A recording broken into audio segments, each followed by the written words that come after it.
continues. Even against this backdrop, the Indian economy exhibits strong fundamentals together with financial stability and positive growth momentum. Nevertheless, we need to remain vigilant in an unsettled global environment. The new realities brought about by technological advancements, supply chain realignments, trade and financial fragmentation, and climate change pose opportunities as well as challenges. In this milieu, India looks ready to embark upon a new era of transformation aided by a favorable demography, improving productivity and technology, and a conducive policy environment. The confluence of these factors brightens the prospects of sustained high growth in India in the years ahead. As the Reserve Bank approaches its centenary year, that is RBI at 100, it will gear up even more to remain future ready for India's fast growing economy. It will take steps to enhance India's global footprint. For our journey during the next decade, we have drawn up strategies consisting of policy actions towards positioning the Reserve Bank as a model central bank of the global south. The agenda for the run up to RBI at 100 is documented in the annex to this statement. I urge all keen observers of the Indian economy and the financial system to take a close look at these action plans. This is not a static document. It cannot be a static document, as we are living in a dynamic world. Our endeavor will be to continually update it as may be required from time to time. I would now turn to the decisions and deliberations of the Monetary Policy Committee. The Monetary Policy Committee met on 5th, 6th, and 7th June. After detailed assessment of the evolving macroeconomic and financial developments and the outlook, the MPC decided by a 4:2 majority to keep the policy repo rate unchanged at 6.5%. Consequently, the standing deposit facility, that is SDF, rate remains at 6.25%, and the marginal standing facility, that is MSF rate, and the bank rate at 6.75%. The MPC also decided by a majority of 4 out of 6 members to remain focused on withdrawal of accommodation to ensure that inflation progressively aligns to the target while supporting growth. I shall now briefly set out the rationale for these decisions. The inflation growth balance is moving favorably. Growth is holding firm. Inflation continues to moderate, mainly driven by the core component, which reached its lowest level in the current series in April 2024. The deflation in fuel prices is ongoing. Food inflation, however, remains elevated.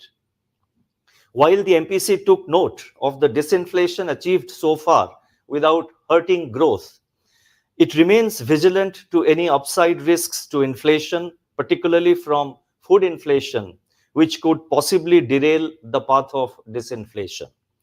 Hence, monetary policy must continue to remain disinflationary and be resolute in its commitment to aligning inflation to the target of 4% on a durable basis. Sustained price stability would set strong foundations for a period of high growth. Accordingly, the MPC decided to keep the policy repo rate unchanged at 6.5% in this meeting of the MPC.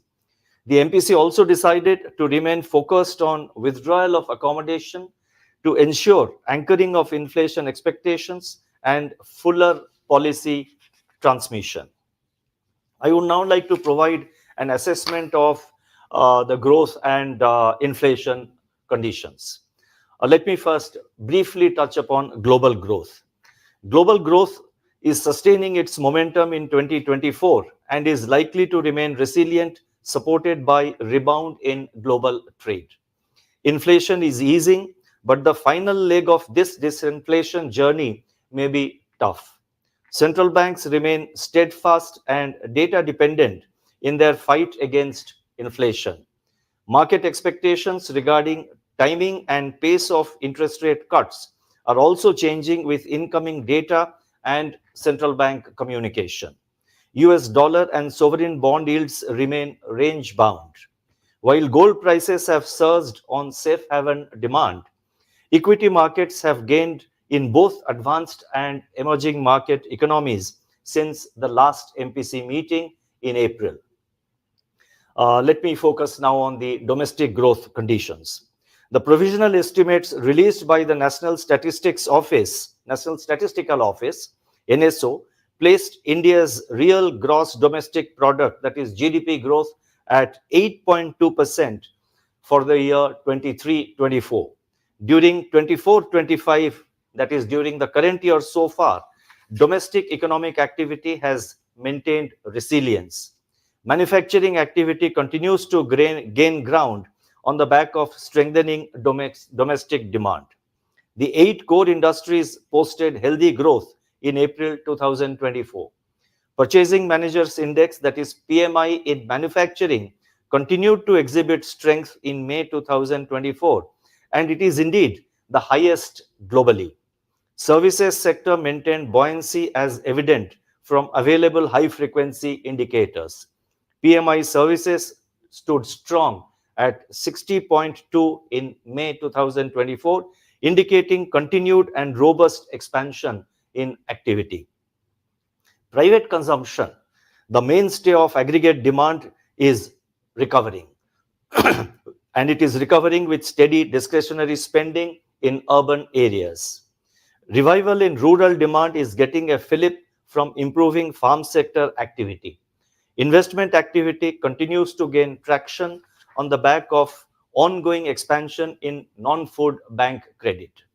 Merchandise exports expanded in April with improved global demand. Non-oil, non-gold imports entered positive territory. Services exports and imports rebounded and posted a strong growth in April this year. Looking ahead, the forecast of above normal southwest monsoon by the Indian Meteorological Department, that is IMD, is expected to boost Kharif production and replenish the reservoir levels. Strengthening agricultural sector activity is expected to boost rural consumption. On the other hand, sustained buoyancy in services activity should continue to support urban consumption. The healthy balance sheets of banks and corporates, government's continued thrust on capex, high capacity utilization, and business optimism augur well for investment activity. External demand should get a fillip from improving prospects of global trade. Taking all these factors into consideration, real GDP growth for the current financial year 2024-25 is projected at 7.2%.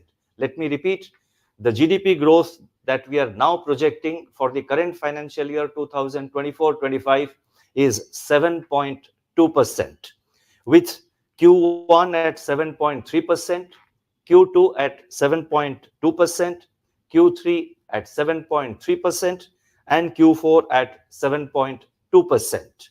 The risks are evenly balanced. I would now like to focus on inflation. CPI headline inflation softened further during the months of March and April, though persisting food inflation pressures offset the gains of disinflation in core and deflation in fuel groups. Despite some moderation, pulses and vegetables inflation remained firmly in double digits. Vegetable prices are experiencing a summer uptick following a shallow winter season correction. The deflationary trend in fuel was driven primarily by the LPG price cuts in early March. Core inflation softened for the 11th consecutive month since June 2023. Services inflation moderated to a historic low, and goods inflation remained contained. The exceptionally hot summer season and the low reservoir levels may put stress on the summer crop of vegetables and fruits. The Rabi arrivals of pulses and vegetables need to be carefully monitored. Global food prices have also started inching up. Prices of industrial metals have registered double-digit growth in the current calendar year so far. These trends, if sustained, could accentuate the recent uptick in input cost conditions for farms. On the other hand, the forecast of above normal monsoon bodes well for the Kharif season. Wheat procurement has surpassed last year's level. In fact, the buffer stocks of wheat and rice are well above the norms. These developments could bring respite to food inflation pressures, particularly in cereals and pulses. The outlook on crude oil prices remains uncertain due to geopolitical tensions. Assuming a normal monsoon, CPI inflation for 2024-25 is projected at 4.5%, with Q1 at 4.9%, Q2 at 3.8%, Q3 at 4.6%, and Q4 at 4.5%. The risks are evenly balanced. So thus, as you can see, the GDP growth projection, we have increased it from 7%, which we gave out in the last MPC meeting. We have increased it to 7.2%. And the inflation projection, the average for the year, we have retained it at 4% as 4.5% as it was in the last MPC meeting. And I have explained there are good reasons why we have increased the GDP forecast, the GDP projection for the current year. Now, what do these inflation and growth conditions mean for monetary policy? That is the question, and I would like to answer that. The developments relating to growth and inflation are unfolding as per our expectations. When the when the projected GDP growth of 7.2% for 2024-25 materializes, it will be the fourth consecutive year of growth at or above 7%. Headline CPI continues to be on a disinflationary trajectory. Monetary policy has played an important role in this process. This is evident from the decline in headline inflation by 2.3 percentage points between the first quarter of 22-23 and the fourth quarter of 23-24. Supply side developments and government measures have also contributed to this moderation of headline inflation. Repeated food price shocks, however, slowed down the overall disinflation process. According to our projections, the second quarter of 2024-25 is likely to see some correction in headline inflation. But this is likely to be one-off on account of favorable base effects and may reverse in the third quarter. If you look at the projections we have given, then it becomes very clear that in the second quarter, the headline inflation is likely to come down to about 3.8%, and thereafter again it goes up. And we have given the numbers in the statement, and I have already read it out earlier. At the current juncture, therefore, the uncertainties related to food price outlook warrant close monitoring, especially their spillover risks to headline inflation. In parallel, the behavior of the core component also needs to be watched carefully. We need a descent of inflation to 4% target on a durable basis while supporting growth. Now, there is a view that in matters of monetary policy, the Reserve Bank is guided by the principle of follow the Fed. I would like to unambiguously state that while we do keep a watch on whether clouds are building up or clearing out in the distant horizon, we play the game according to the local weather and pitch conditions. In other words, while we do consider the impact of monetary policy in advanced economies on Indian markets, our actions are primarily dependent and primarily determined by the domestic growth inflation conditions and the outlook. I have said this several times earlier, but it becomes necessary to restate the position and reiterate this so that there is clarity in the mind of market participants and other stakeholders, and as a result of which they do not board the wrong bus. Liquidity and financial conditions. That is the next part which I would like to highlight. During the current financial year so far, system liquidity transited from surplus to deficit conditions and then again back to surplus in early June. In consonance with the commitment made in the April policy statement of remaining nimble and flexible in liquidity management, and in view of the shifting liquidity dynamics, the Reserve Bank mopped up surplus liquidity through variable rate reverse repo auctions, that is VRRR auctions, during the first half of April, while injecting liquidity through variable rate repo operations, that is VRR operations, in the later part of April and in May. In the first week of June, however, VRRR auctions have been conducted. Banks' recourse to the marginal standing facility, that is MSF, under the liquidity adjustment facility remained low during 2024-25, that is in the current year so far.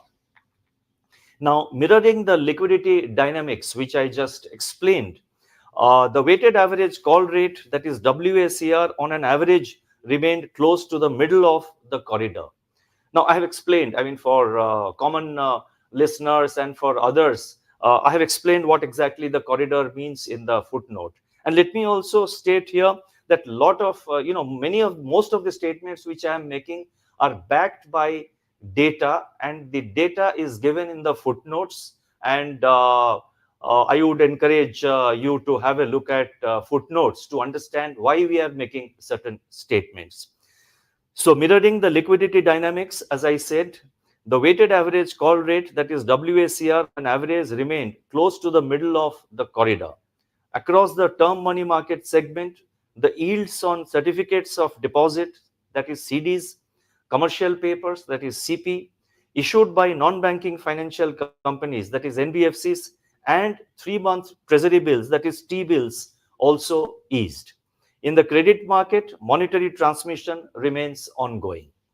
As you would be aware, the Central Board of the Reserve Bank decided to transfer rupees 2.11 lakh crore as surplus to the central government for the accounting year 2023-24.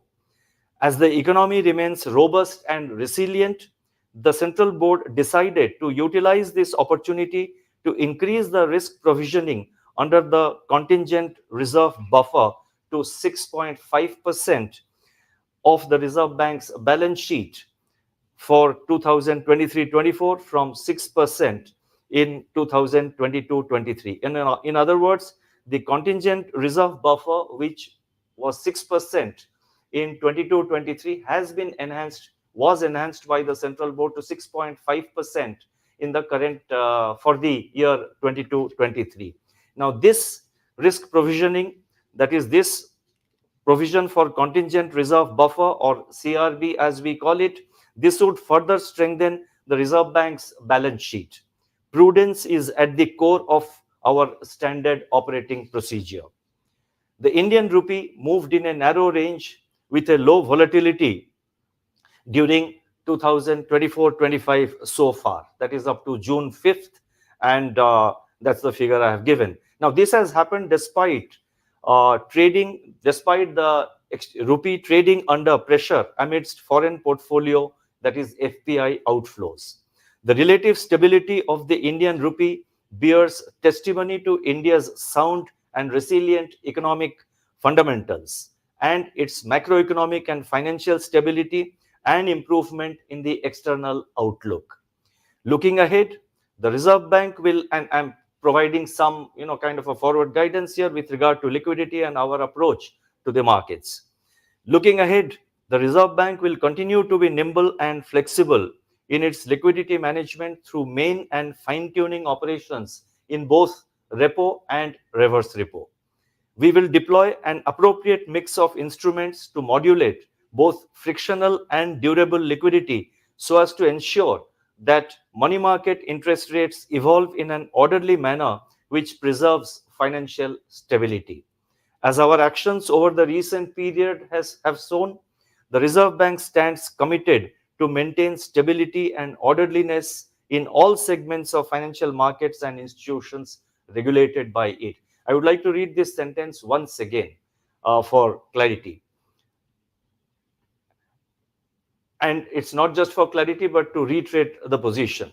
As our actions over the recent period have shown, the Reserve Bank stands committed to maintain stability and orderliness in all segments of financial markets and institutions regulated by it. And this is consistent with our approach, which we have been adopting even during COVID times. We adopted the same approach, and thereafter we have continued. So, therefore, our focus is to ensure stability and orderliness in all segments of financial markets and institutions which are regulated by the Reserve Bank.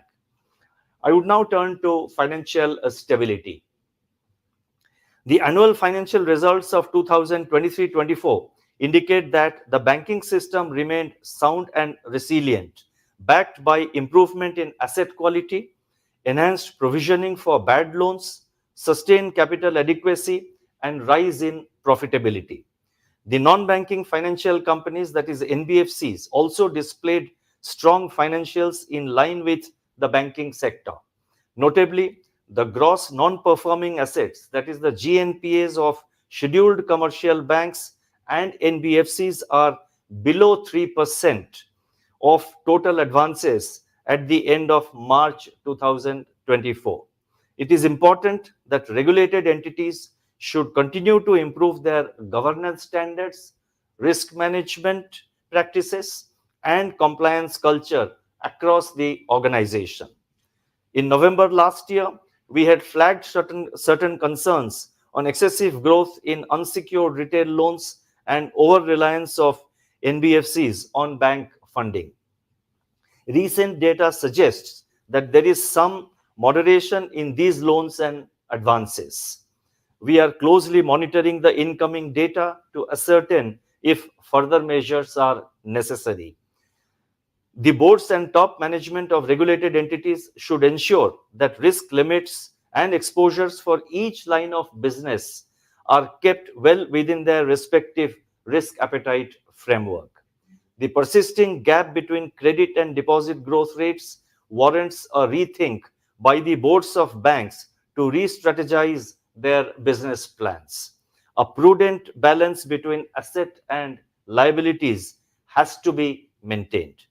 Customer protection remains on top of the Reserve Bank's priorities. In general, we have observed that the guidelines on key fact statement, in fact, I have explained key fact statement also in the footnote. The customer protection, as I'm just repeating, customer protection remains on top of Reserve Bank's priorities.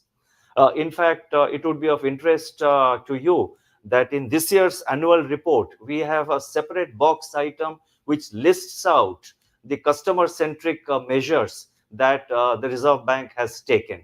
And in the same vein, we have also a box item in the annual report which has just been released recently. There is a box item on the number of regulatory measures which were taken after carrying out stakeholder consultations. And these two box items, I would encourage those who are interested to please have a look at them.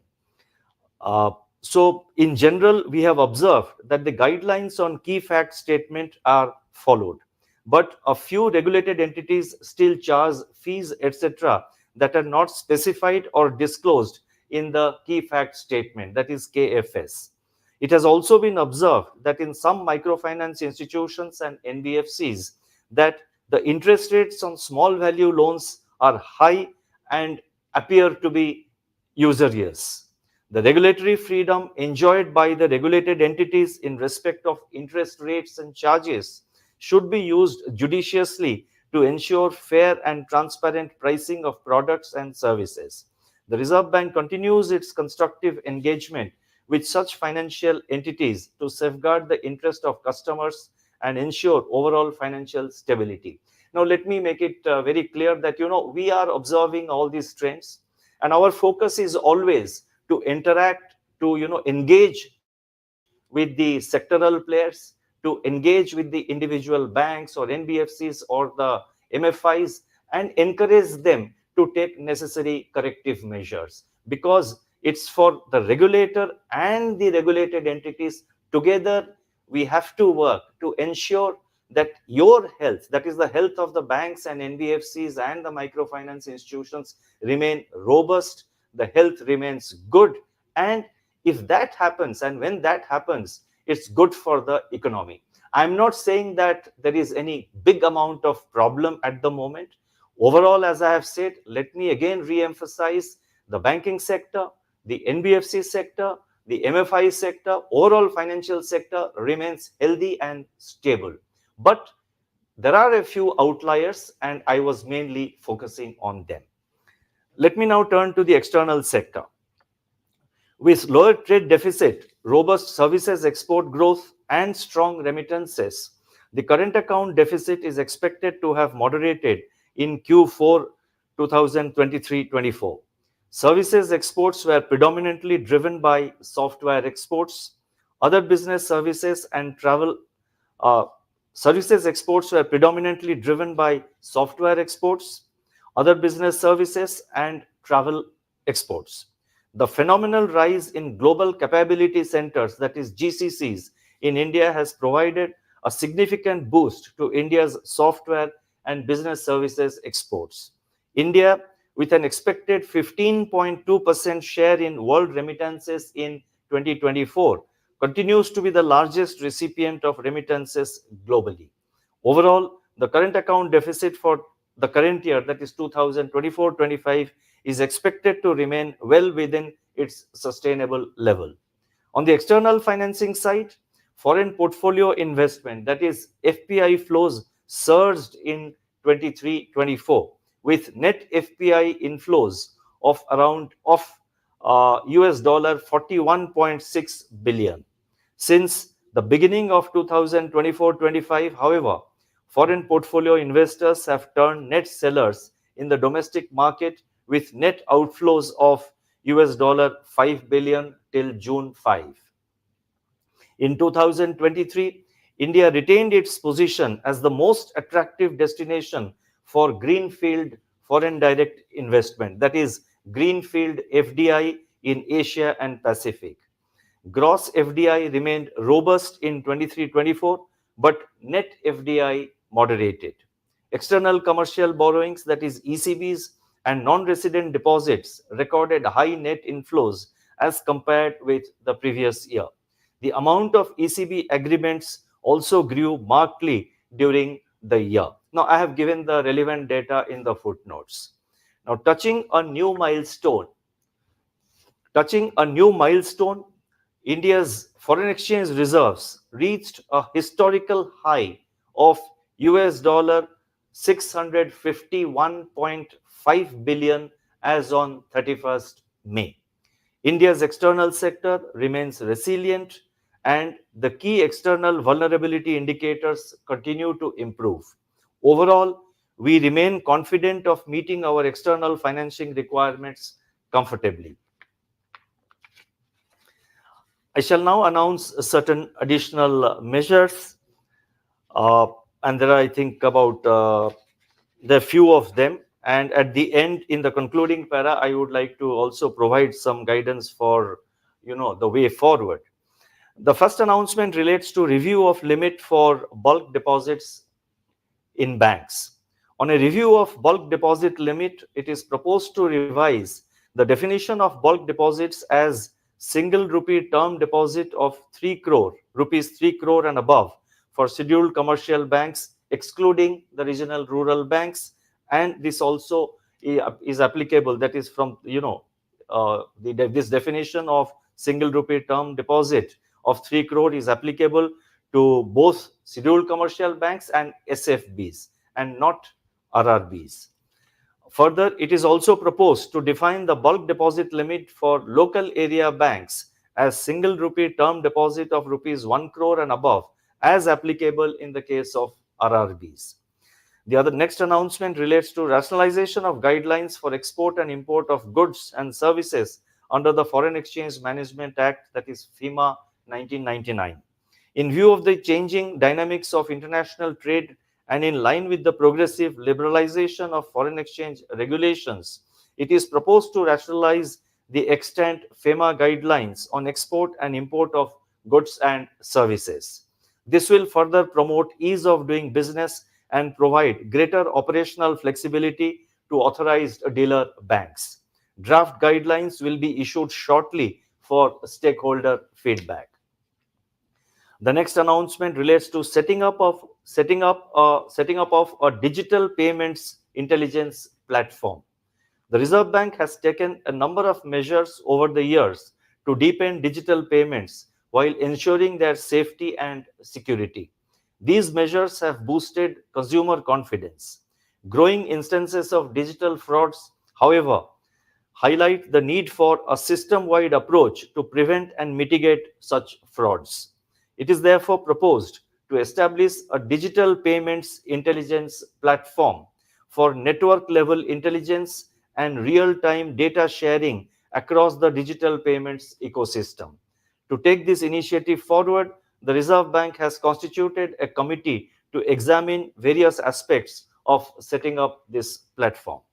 The next announcement relates to inclusion of recurring payments with auto replenishment facility under the e-mandate framework.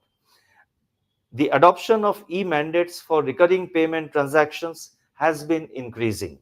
It is now proposed to include payments such as replenishment of balances in FASTag, National Common Mobility Card, that is NCMC, etc., which are recurring in nature but without any fixed periodicity in the e-mandate framework. This will enable customers to automatically replenish the balances in FASTag, NCMC, etc. if the balance goes below the threshold limit set by them. This will enhance convenience in making travel and mobility related payments. The next announcement relates to introduction of auto replenishment of UPI Lite wallet, and it also includes inclusion under the e-mandate framework. UPI Lite was introduced in September 2022 to enable small value payments in a quick and seamless manner through an on-device wallet. To encourage wider adoption of UPI Lite, it is now proposed to bring it under the e-mandate framework by introducing a facility for customers to automatically replenish their UPI Lite wallets if the balance goes below the threshold limit set by them. There could be some, I think if you want better clarity, this statement will be uploaded immediately after my address. My statement is over in the next couple of minutes. So please have a look at the uploaded version. That will give you clarity. We try to avoid long sentences, but sometimes it becomes difficult and so unavoidable. So please bear with me. Now, this measure will further enhance the ease of making small value digital payments. Uh, and the final announcement relates to Harbinger 2024, Innovation for Transformation. The Reserve Bank has taken several pioneering initiatives in recent years to encourage innovation in the fintech sector. One such key initiative is the global hackathon, that is Harbinger Innovation for Transformation. The first two editions of the hackathon were completed in the year 2022 and 2023. The third edition of the Global Hackathon, Harbinger 2024, with two themes, namely zero financial frauds and being Divyang friendly, will be launched shortly. Let me now conclude. At the Reserve Bank, our job demands poise, patience, and perseverance.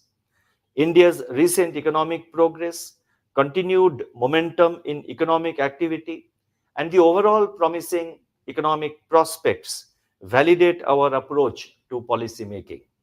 At the moment, the Indian economy is at an inflection point in its path towards greater transformational changes that will bring about more stability and growth. On inflation, we are on the right track, but there is still work to be done. Globally, there are concerns that the last mile of disinflation might be protracted and arduous amidst continuing geopolitical conflicts, supply chain disruptions, and commodity price volatility. In India, with growth holding firm, monetary policy has greater elbow room to pursue price stability to to ensure that inflation aligns to the target on a durable basis. In the current setting, in its current setting, monetary policy remains squarely focused on price stability to effectively anchor inflation expectations and provide the required foundation for sustained growth over a period of time. The words of Mahatma Gandhi resonate here, and I quote, if we are sure of our path, I repeat, if we are sure of our path, we should go on striving for it incessantly and uninterruptedly. Thank you. Namaskar.